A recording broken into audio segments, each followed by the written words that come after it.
Aloha! Hi, I'm Phil. And I'm Adelie. And you're watching Our Daily Faith. A place to dive deeper into your faith in search of more love, joy, and purpose. If you're new to our channel, you can go ahead and hit the little subscribe button. I guess it's technically down there. And you can also go ahead and hit the little notification bell to get notified anytime we get some new videos out. Also, you can follow us on Instagram and you can send us a message. We love hearing from you. And we are a missionary family currently in the Philippines doing our outreach as part of our Youth with a Mission Discipleship Training School. You can check out all the videos that we've done on the Philippines just right up here. Also, we did a whole series on our lecture phase. All the things that we experienced while doing our lecture at YWAM Kona. So you can check out that playlist right up there as well. On today's episode, we're going to answer the question, what are we doing for our kids' schooling while on outreach? And we are going to talk about one of the things that we are doing while we are here on the north end of Cebu Island. That's right, you heard it right. We are on the northern end of Cebu Island now, which means we have moved. At the beginning of our outreach, we were in a place called Talisay City, and now we are in a place called Bogo City. It's more of a town size than a city size, though, I would say. It's about 1.5 to 3 hours drive from Talisay, depending on the traffic, as with most things in the Philippines. The base that we were staying at is hosting a conference, and all of the rooms were booked up, so we needed to find another place to stay. So let's give you a tour of the new spot that we're staying.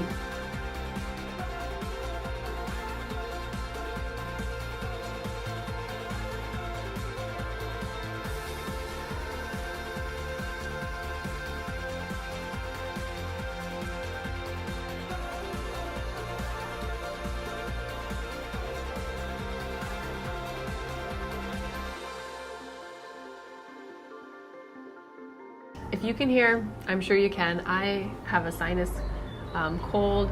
I have multiple infections right now that I'm fighting. Being sick on outreach is really no fun at all. It's been really hard, actually. And I tried so hard to get really healthy and brought lots of supplements with and all that kind of stuff. But I still did get sick.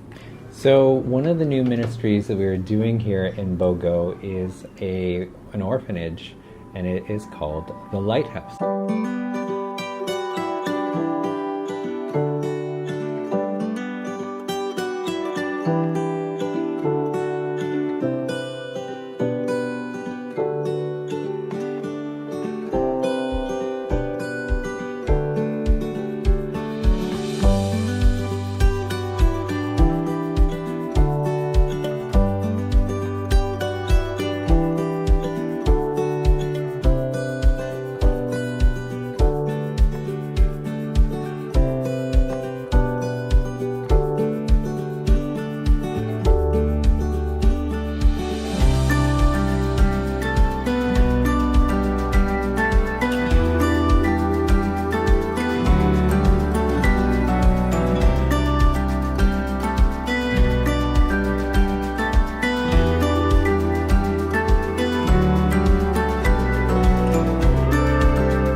My thoughts on this particular part of our outreach is that I enjoy that we're going back to this orphanage multiple times in the span of 10 days because I find there's a better opportunity to build relationships with the kids there.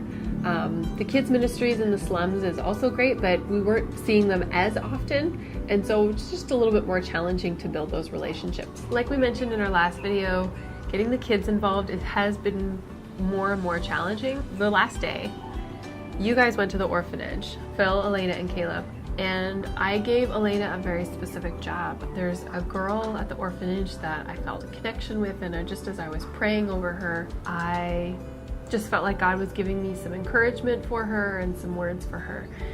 And so I wrote her a letter, and I gave it to Elena, and I said, this is really important. Can you find this girl? And I gave her the name, and I said, can you find her and give her this letter? And Elena took that responsibility very seriously, and I think that helped. Like, to give her one thing to do. I think it's also important how we pitch what we're doing.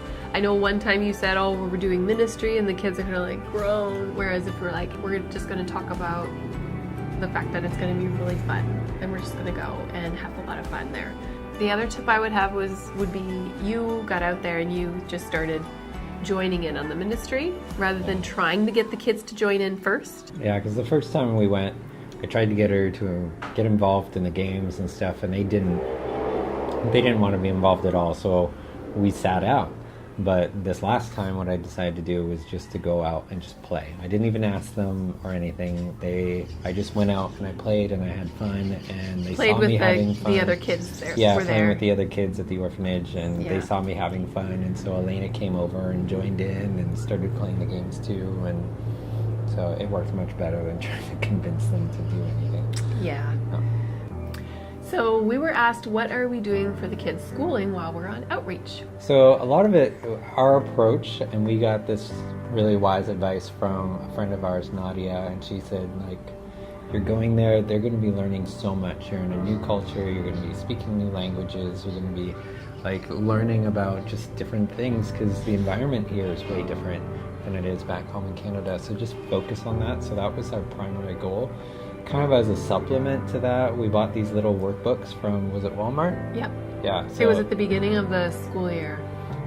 Well, Walmart in Canada had these workbooks. It's reading, writing, and math. It's your core curriculum at that young of an age. They also do get iPad time after they do 4 pages in their workbook. We're not big on screen time at all. Like at home, we typically don't do a lot of TV, movie watching, game time, and whatnot.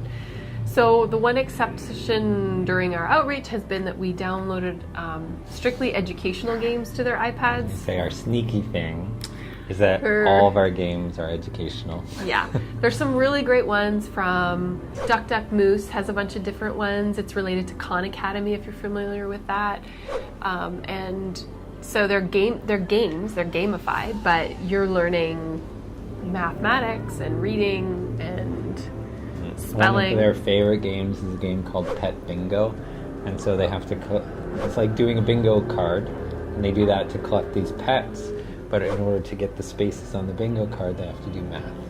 Yeah. So that's one of their favorite. We could link some of those games below if that would be helpful too, maybe. Yeah. Just for some pointers. I'm sure there's lots of great ones out there too. These are just ones that we've happened to found. We like the endless games, like Endless Alphabet, Endless Reader. Those are nice too. Our kids have enjoyed those as well. And I have seen an improvement in some of the areas that she struggled in. We have apps for that, and I have actually seen her improve in those areas, and I really do believe apps have helped. But again, the research is clear. Don't have your kids on screen time for a long time is what we believe, so we do try to minimize it. There are other kids who are here who are in older grades, and they have more work that they need to do, so there is time each day that is available for kids to do their schoolwork. So it's neat. I felt like God had prepared me for homeschooling for a couple of years now. I felt like at some point I would probably end up homeschooling. At the time that I felt this, I felt like it was just so overwhelming and there's no way that I could possibly do that. But I was confident that God would prepare me for it when the time came. And I really feel like He has. And it's less scary than I thought as well. So that's it for this week. Next week, we're going to talk about Hope Village. Sounds interesting. Mm-hmm. And we're also going to share about how the kitchen is going with Adelie. Because in our last video, we shared how I've been given some ministry opportunity and duties and responsibilities in the kitchen for meal planning, grocery shopping, and cooking. As always, if you have any questions, comments, or want to send us a quick message, you can go onto Instagram @OurDailyFaith and send us a quick message there.